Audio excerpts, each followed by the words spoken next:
Today I'm diving into the birth chart for the Irish Republic and the significant transits ahead for 2026. It looks like we're in for some major shifts here in Ireland.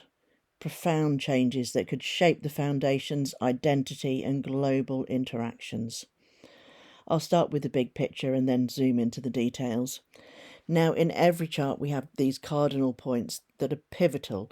They represent core aspects of identity and direction. And for Ireland, in 2026, we have two outer planets, symbols of slow and deep transformation, aligning with these points, signalling a time of endings and renewal. These points of transformation are the Descendant, how Ireland engages with others in alliances and politics, and the IC, which represents the roots, history, and that sense of home and security, and also the nation's bonds with its citizens. In 2026, both areas are facing really big transformations. February stands out as a powerhouse month with two Saturn-related events that feel interconnected.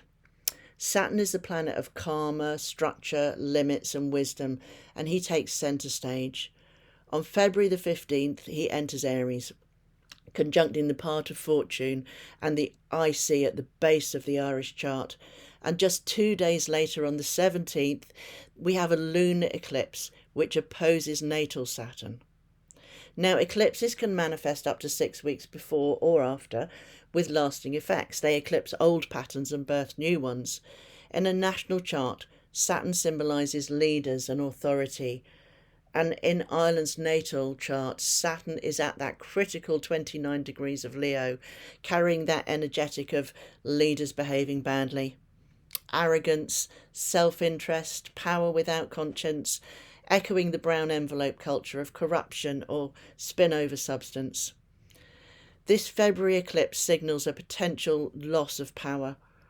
The last similar eclipse was in February 1999, and considering the 6-week window, in January of 99, Ireland adopted the euro, surrendering the punt and financial sovereignty to Europe. The 2026 eclipse hints at a parallel, perhaps a shift to digital currency or a relinquishing of the triple lock. Moves that redefine the sovereignty and global ties. Now, I wrote this yesterday, and this morning I see that the Dáil have just signed the Arbitration Amendment Bill, which allows corporations to come in and sue the government, or in reality the Irish taxpayer, in a private court, if they believe their profits have been negatively affected, say rent caps or restrictions on mining. There are safeguards in place around constitutional rights. We will see. On a global scale, February brings Saturn and Neptune conjunct 0 degrees Aries on the world axis. This is a massive reset with long-term implications. It dissolves old power structures and creates the opportunity for new beginnings. I could talk for hours on this, but let's hone in on Ireland. In the Irish chart, this conjunction hits the part of fortune, success or talents, which is conjunct the IC roots, ancestry and home.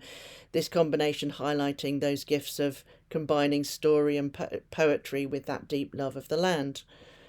The IC also governs citizens, security and family values. Neptune and Saturn here corrode old foundations, paving the way for rebirth. Expect literal water themes, rain, lots and lots of rain, flooding, dams breaking. Neptune rules fluids and Saturn tests those limits. Neptune conjunctions often start with a loss, a blurring of identity, confusion or erosion of reliable structures. Saturn at its worst is, as in Ireland's natal placement, imposes burdens of over-regulation and rigidity. Neptune adds illusions, media spin, brain fogs, or even health issues. Simultaneously, both Neptune and Saturn square the natal moon of Ireland. In a national chart, this represents the people. In the second house here, this dissolves old foundations and emotional anchors, that there's a risk of over-empathy turning into making the victims of givers, really. The second house also rules land and property, so amplifying those themes of flood risks or property upheavals. Yet positively, this Saturn-Neptune duo challenges us to distinguish reality from illusion, fostering our intuition, spiritual growth, and deeper connections to the land's divine essence, a revival of Celtic spirituality, or more environmental awareness. From June to September, Saturn transits the fourth house, opposing natal Neptune up here and trining natal Pluto here. This creates a tension between media-fueled fog illusion and ground-level realities. The Saturn-Pluto trine empowers the people, potentially sparking challenges to government around issues of trust, social responsibility, leading to protests, reforms, or even leadership shifts. Echoing this, we have Uranus, the planet of shock, revolution, and innovation, stationary on the Descendant from August all the way through to October, overlapping that Neptune sit down here on the IC. Now, planets below the horizon work internally, and Uranus has just shifted above the horizon.